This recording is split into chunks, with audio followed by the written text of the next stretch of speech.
It is you as the ANC Youth League who next year must mobilize young people in their millions to come behind the African National Congress. As shown by young people's contributions and participation during the NGC. And let me say that one of the novel and wonderful experiences we had at the 5th NGC of the ANC was the participation of young people. There were more young people than ever before. And those young people were not disruptive. They were young people who demonstrated that they had prepared to participate in the NGC.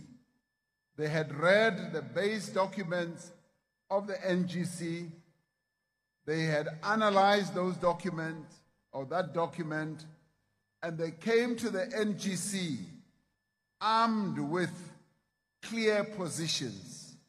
And they argued those clear positions calmly, intelligently, effectively, purposefully, and directfully. They did all that to demonstrate to us that the ANC Youth League has come of age and it is ready to lead.